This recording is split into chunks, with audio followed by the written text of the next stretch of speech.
Liderança é desempenho. Você tem de estar consciente do seu comportamento, porque todas as outras pessoas estão. Olá, o tema da nossa aula será a liderança e as suas principais características. A conceituação da administração enquanto uma função gerencial que contempla o planejamento, a organização, a liderança e o controle é extremamente significativo para a compreensão da administração como um todo. Vejamos uma situação real e passível de administração. Uma vez que você tem ideia de abrir a sua fábrica de doce e já tem tudo em mãos, o espaço físico, suas máquinas, os equipamentos, os instrumentos, ferramentas, matéria-prima e funcionários, você passa a iniciar o seu trabalho. Aqui você deverá se comunicar com seus funcionários com clareza e lucidez, explicando-lhes como devem ser desenvolvidas as tarefas e distribuindo as ações para que o processo produtivo comece a funcionar. Nesse exato momento, inicia-se o processo de direção. Como citado, dirigir é buscar a realização de objetivos por meio das pessoas, objetivos que foram planejados. Você, sendo o diretor da empresa, fabricante de doces, almeja o sucesso do seu empreendimento. Esse sucesso significa que você irá obter bons lucros e que essa obtenção de lucros depende inequivocamente da qualidade dos seus produtos e da boa produção. Para que a produção seja satisfatória e de uma qualidade superior, é imprescindível a dependência do trabalho dos funcionários. Funcionários esses que são seres humanos e devem estar com todas as suas necessidades extremamente bem supridas. Em linhas gerais, todo ser humano possui uma cadeia de necessidades. Ele necessita ter uma boa alimentação, necessita de um bom lar, um bom repouso, ter boa saúde e, o principal, possuir a estima daqueles que estão em sua volta no trabalho e no lar. Portanto, será através do processo de direção que todas essas necessidades poderão ser supridas. Esse processo é fundamental para o trato dispensado aos trabalhadores. Cada tarefa realizada pelos subordinados deve ser delegada e não ordenada. Quando uma tarefa é ordenada, significa que alguma ordem foi dada. Quando alguma ordem é dada, significa que houve um comando com um certo grau de arrogância. Em contraposição, delegar significa comunicar o que se deseja. É extremamente importante manter um clima de amizade, um clima amistoso dentro da empresa, onde todas as pessoas possam se comunicar sem haver arrogância. Nesses termos, os chefes devem ser uma figura amiga e não um ditador. Um chefe de mau humor, orgulhoso, pode provocar uma reação psicológica negativa sobre os seus comandados. Se isso porventura acontecer cotidianamente, vai trazer uma insatisfação por parte dos empregados e, consequentemente, vai favorecer a queda de produção, a queda da qualidade da produção e, inclusive, chegando à demissão, pois o funcionário, no decorrer do seu tempo de trabalho, pode sofrer um grande desgaste emocional por trabalhar sob pressão. Acontece o estresse, o cansaço físico e vários outros males que podem ser elencados como as doenças ocupacionais. Dito dessa forma, executar a direção implica, portanto, em tomar um cuidado extremo no campo das relações pessoais. A realização dos planos através das pessoas é o meio mais significativo para a obtenção do sucesso empresarial. A bem da verdade, dirigir ou direcionar são somente estilos de liderança. A liderança significa a criação de um clima amistoso de trabalho, um clima altamente positivo no que diz respeito à realização das tarefas. Uma vez que todas as pessoas compartilham do mesmo clima, todas elas estarão dispostas a cooperar muito mais para a consecução dos objetivos empresariais. Vários são os estilos de liderança que podem ser desenvolvidos pelos chefes dentro das organizações. Podemos falar de uma liderança voltada à supervisão, podemos falar da liderança ligada à fiscalização, da liderança orientada para a direção, para a coordenação. Todos esses são estilos de liderança e cada um poderá ser utilizado em determinada empresa, por determinado chefe em determinado momento. Vários também são os meios e os processos que são utilizados pela direção para coordenar a liderança. O primeiro e talvez o mais importante de todos é o da motivação. Motivar vem do latim motivus, que significa direção a, encontro de. Ou seja, motivar é fornecer os incentivos positivos ou as oportunidades financeiras para as pessoas. Motivar baseia-se em um conjunto de normas disciplinares bem estruturadas. Há um código de ética de comportamento. A motivação é a base para todo o processo de liderança e todo o processo de direção. Sem motivação, nenhuma pessoa estará disposta a cooperar, independentemente da figura do líder.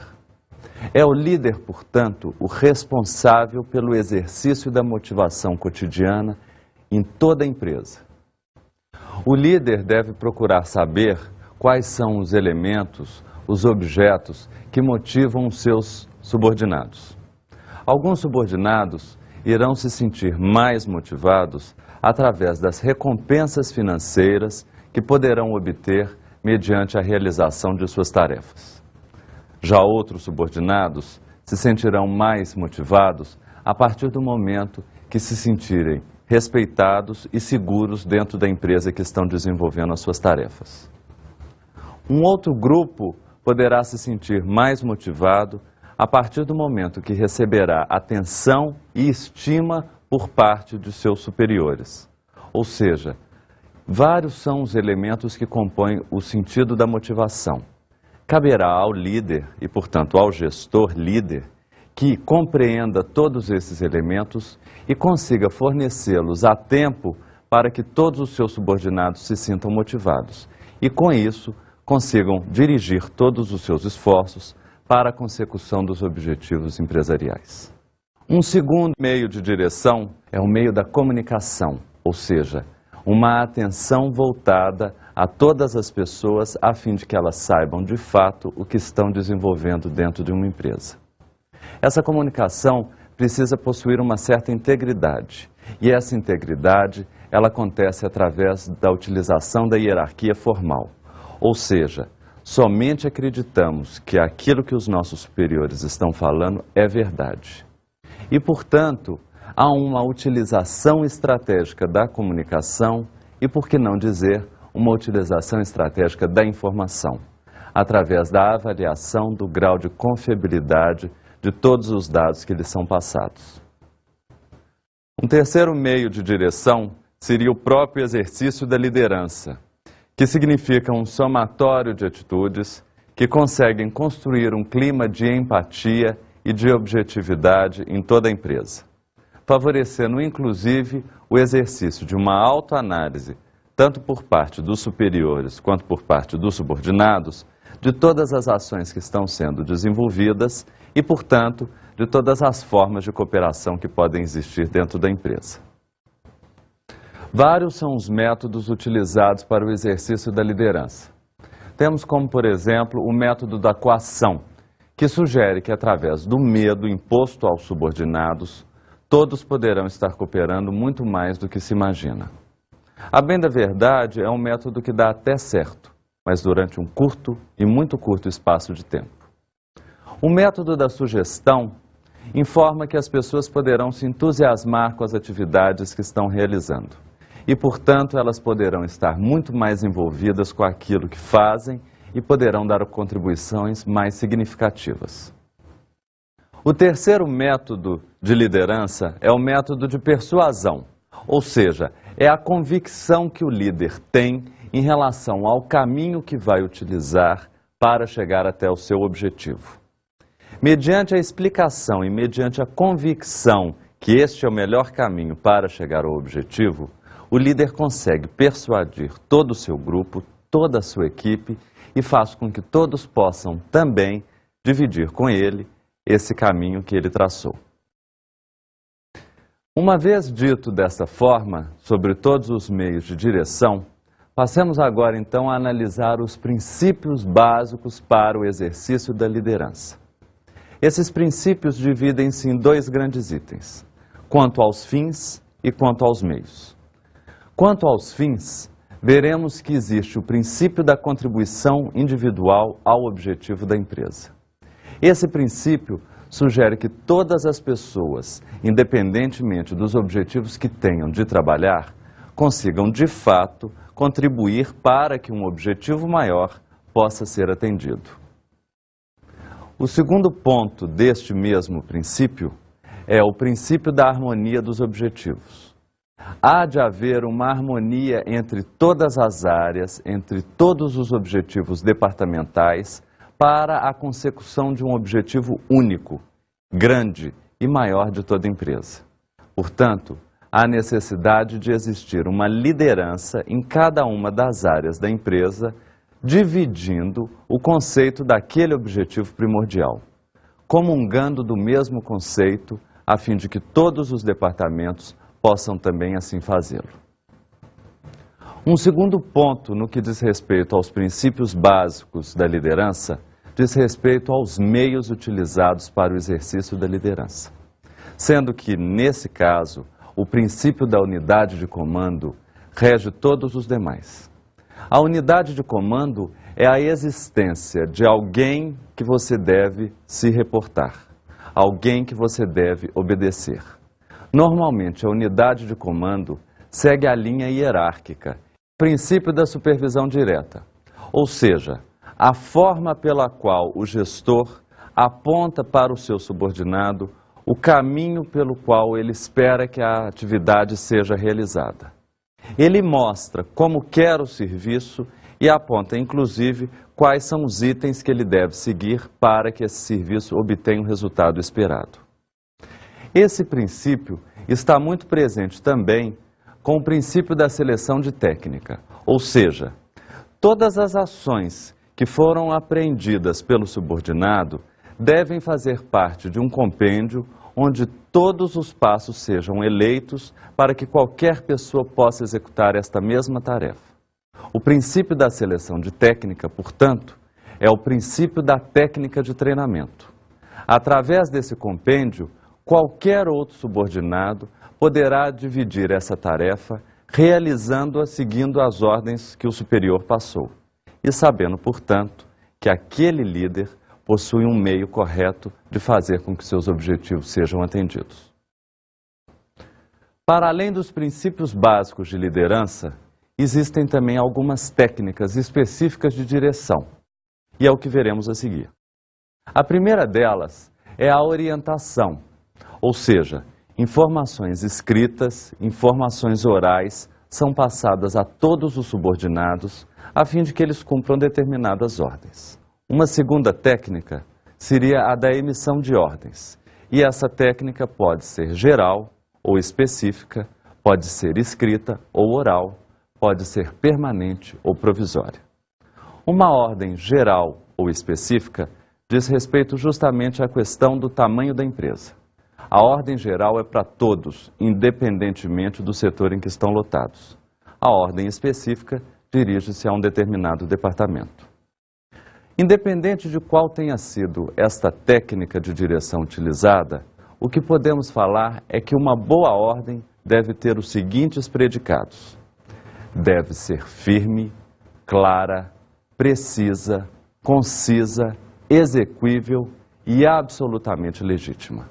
Sem a legitimidade, certamente nenhuma das ordens serão seguidas.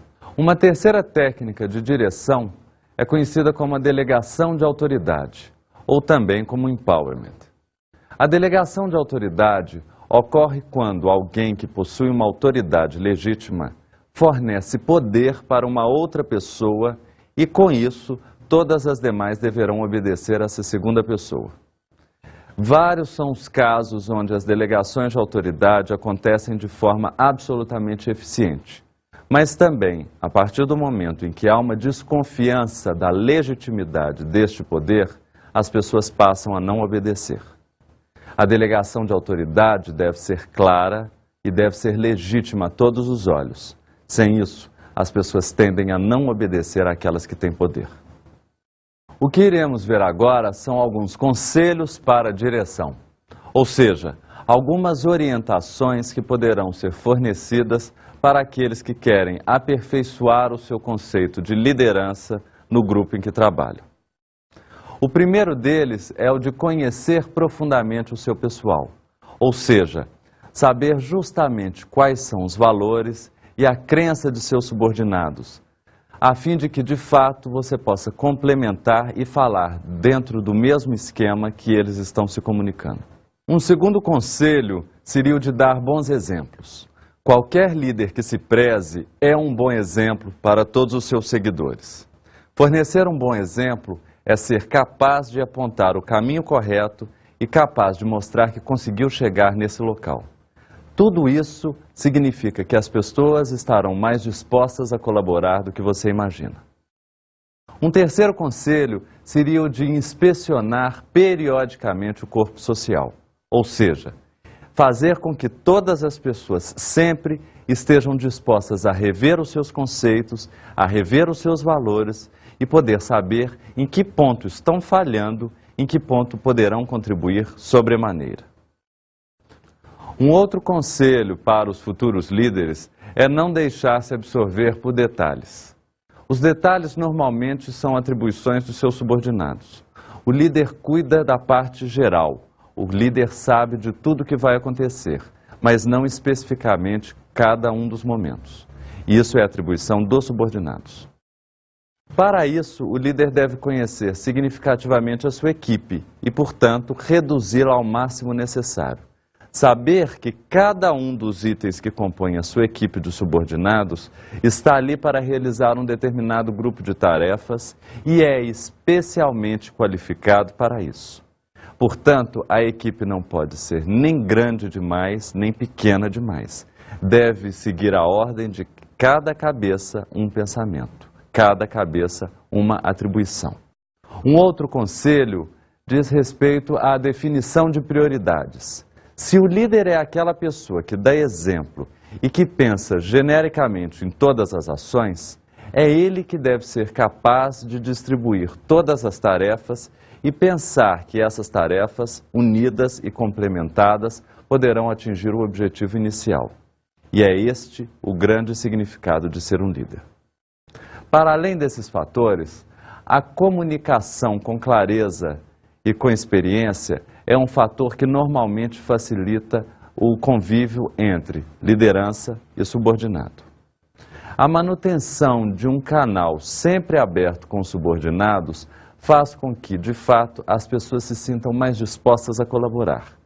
É aquela chamada gestão de portas abertas, onde todas as pessoas podem saber de tudo que está acontecendo e, portanto, todas elas podem contribuir das formas mais significativas. No que diz respeito ainda a algum conselho para a liderança, delegue poderes. Acredite que as pessoas têm uma capacidade maior do que aquelas apontadas meramente pelos recursos humanos. As pessoas com autoridade poderão receber obediência. E uma vez recebendo obediência, poderão conseguir a contribuição de várias outras pessoas. Entretanto, para que tudo isso possa acontecer, o líder deve ser aquela pessoa também capaz de estimular o exercício cotidiano da diferença de opiniões. É como se ele estivesse promovendo diariamente um brainstorm. As pessoas normalmente não conseguem compreender a necessidade de dar uma boa opinião. E a partir do momento que o líder consegue constituir um espaço onde elas se sintam seguras de dar as suas opiniões, ouvir as outras opiniões e complementar as suas opiniões, normalmente elas adotam uma postura mais segura e conseguem cooperar muito mais. É aquela denominada gestão de portas abertas, onde todas as pessoas conseguem, de fato, entrar e sair em vários assuntos, colaborando, contribuindo, ouvindo e complementando todas as suas opiniões. Um outro conselho é adotar um estilo confortável para a direção. Isso significa que todas as pessoas devem saber que o líder possui um determinado estilo de direção e, portanto, devem adaptar-se a esse estilo. O conforto vem justamente da falta de atrito existente na relação entre subordinado e superior. E dessa forma, sabendo que todos os líderes possuem um estilo, todas as pessoas podem minimizar as formas de atrito existentes nesse relacionamento.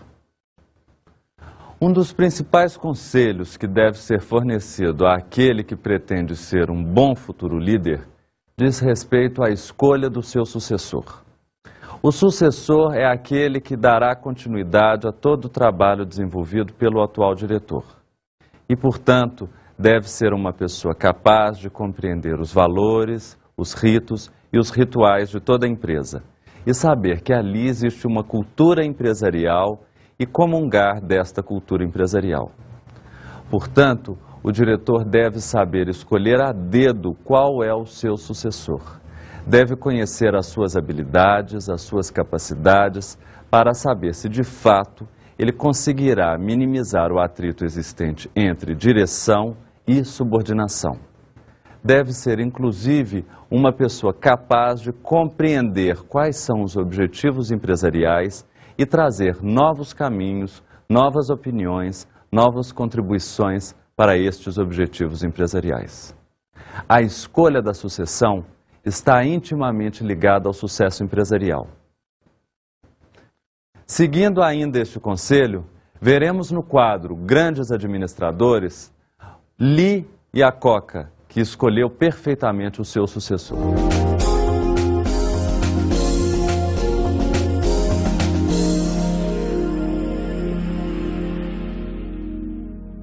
Anthony Lee Iacocca nasceu em 1924 nos Estados Unidos. Começou a carreira como coordenador na Ford Motors. Inventou o Mustang, um dos veículos de maior sucesso da empresa. Tempos depois, mesmo com os excelentes resultados e no auge da capacidade, foi rebaixado e acabou pedindo demissão. Foi quando assumiu a Daimler Chrysler em 1978. A empresa estava em decadência e ele conseguiu alavancar as vendas e fazer com que a montadora se reerguesse. Iacocca é um dos administradores mais reconhecidos do mundo. Algumas pessoas o consideram o primeiro líder de negócios que estabeleceu um culto da personalidade. Na opinião de Iacocca, para ser excelente não basta acreditar, é preciso ser acreditado.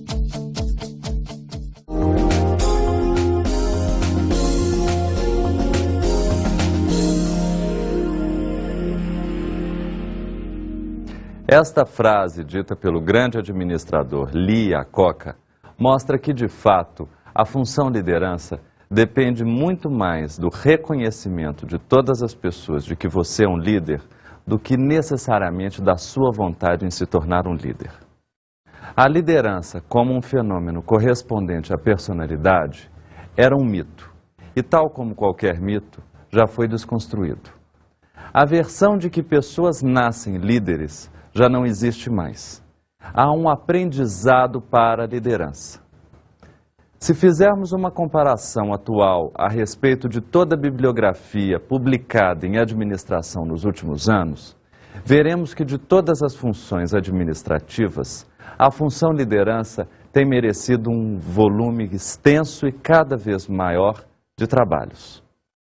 Se todas as pessoas têm falado e têm explicado a respeito de liderança, é porque, de fato, ou existem poucos líderes no mercado, ou porque, de fato, é possível aprender a ser um líder. É isto que esta bibliografia tem a nos informar.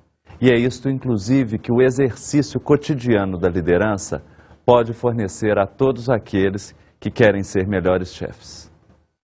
A liderança, inscrita, portanto, como um fenômeno ligado à motivação e ligado à cultura de determinada civilização, existe. A motivação não existe se não houver um grande líder. Um grande líder não exerce se não for capaz de motivar.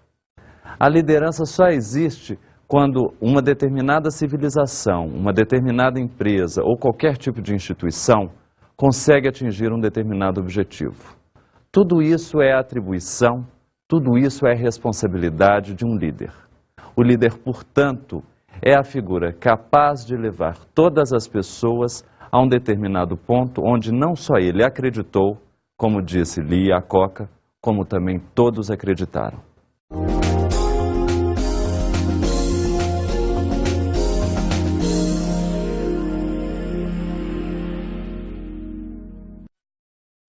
Para complementar nosso estudo, sugiro a leitura de 2 livros.